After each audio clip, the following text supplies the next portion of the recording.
Hello, and welcome to Careers Beyond Motherhood Live, where today I'm going to be talking about 3 pitfalls that you should avoid when you are launching your business on the side and you have little time.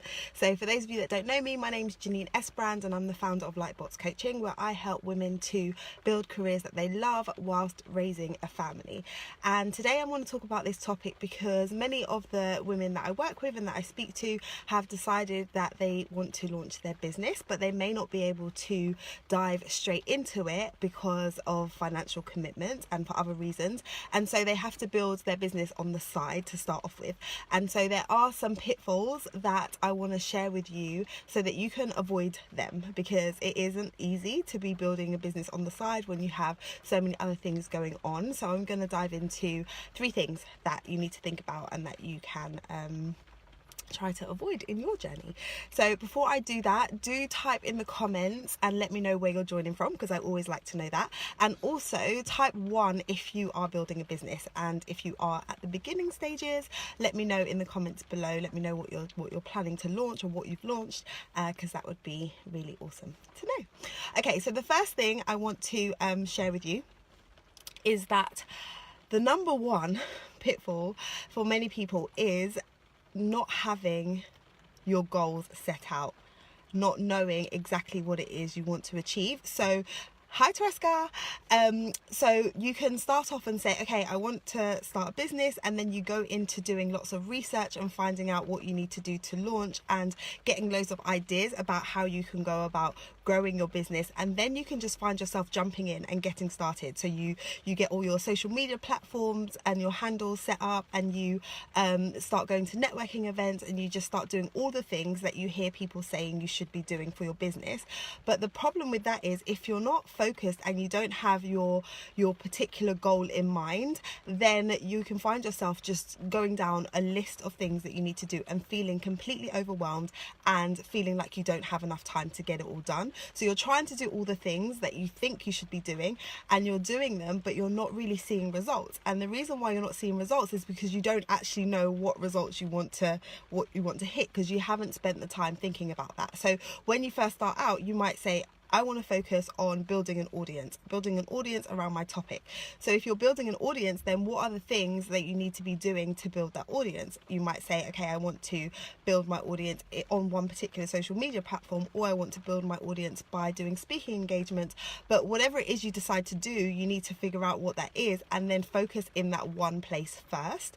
Because if you're limited with your time, you can't be doing all the things. It's impossible. You know, if you jump straight into your business and you had nothing else to do, then you may well be able to be on every social media platform and be active everywhere and be out there promoting your ideas and your business. But when you're starting and it's a side project, you can't do all the things. So what you need to do is get strategic about it. So decide, okay, so in this quarter, this is what I'm going to focus on. You know what your goals are around that, what are you trying to hit, what are you trying to achieve, and then work backwards and say, well, what activities are actually going to move me towards that goal?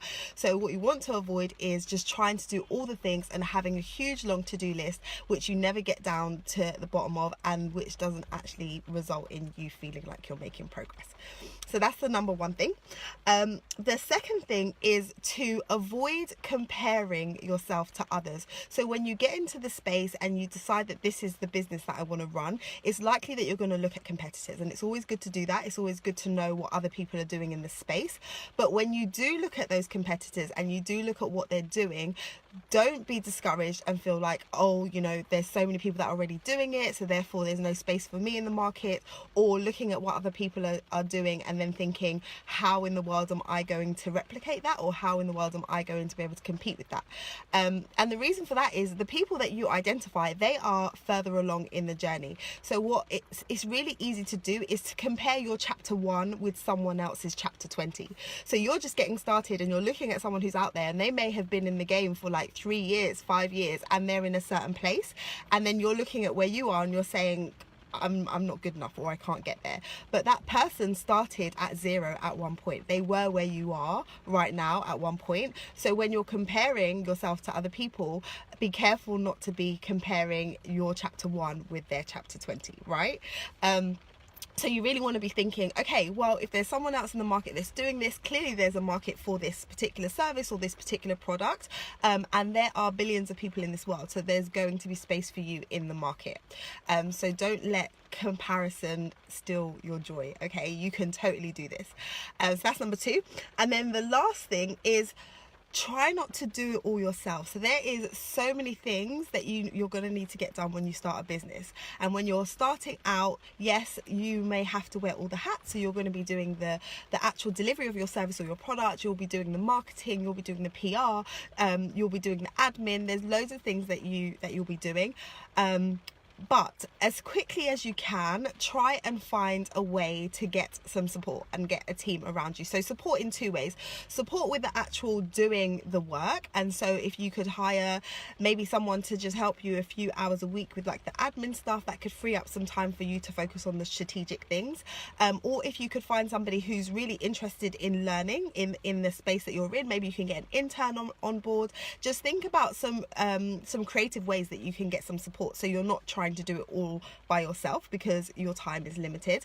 And then the other thing is to seek support in terms of guidance. So you're going to get to your destination quicker if you speak to and you surround yourself with people who have already done what it is that you're trying to do. So, join a mastermind, get a coach, surround yourself with other like-minded people in business who may be a little bit ahead of you, so that instead of you trying to figure it all out on your own and doing all of the Googling and reading all the blogs and spending all that time researching, start speaking to people that have the information that you need, people that have done what you want to do. You can read books written by people that have done what it is you want to do, so that you're able to learn from their mistakes, and you're able to get a better idea about what your roadmap should be. And that's going to save you time in terms of getting you there. So you're not sitting there trying to just figure everything out on your own. You're drawing on the experience of other people, and then you are finding ways to bring people in that can actually help you to move forward. And collaborations is a great way to do that. There might be people that you could collaborate with, where you could share some of your expertise, they could share some of theirs with you, and together you're helping one another out, but you're also building and growing your businesses together and moving them forward. So that's just an example of that. So those are 3 things. So I'm just going to summarize. So the first one is to make sure that you have a strategy in place, so you're not just jumping in and then starting to do stuff without really knowing what it is you're trying to achieve, so that you have some tangible goals that you're trying to hit, and then you can work out what are the tasks that are actually going to move me towards that goal, so you're not just trying to do all of the things. The second thing is to not compare yourself with others. So you're not comparing your chapter 1 with someone else's chapter 20.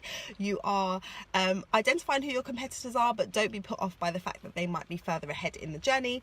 And then the last one is to not be doing it all on your own, because it's tough. It is super tough to get a business off the ground. So you want to make sure that you're getting as much support as you possibly can in terms of someone to execute with you, and also people to guide you in terms of the strategy and how you can get to where you want to get to. So those are my 3 tips around avoiding the pitfalls when you're just getting started and launching your business. But I just want to encourage you that you can absolutely do it, and if you have an idea that you want to pursue, then go for it. And there's no better day to get started than today.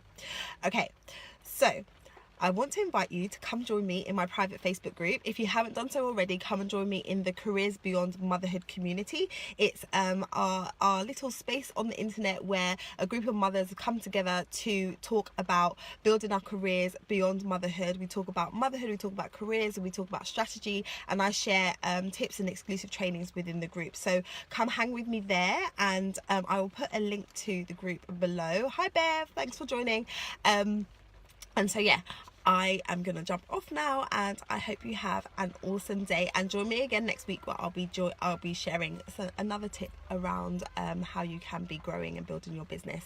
One last thing, the podcast this week we talked to Claire LeGrice, and she is a multi-passionate working mum. So I just want to encourage you to go and listen to that episode, because she is working part-time, but then she also works as a Pilates teacher, a mindfulness teacher, and she is a coach as well. So she's figured out how to have her day job, but then also run different projects where she is sharing her passions, and she's building a business on the side as well. So she's great inspiration if you're in that space of saying, how am I going to do this on the side? So check out that episode. It's at www.lightboxcoaching.com/episode-35. Have a listen to that, and I'll be back with you again next week. All right, bye. Thanks for joining as well, Studio. Have a good day, ladies. Bye.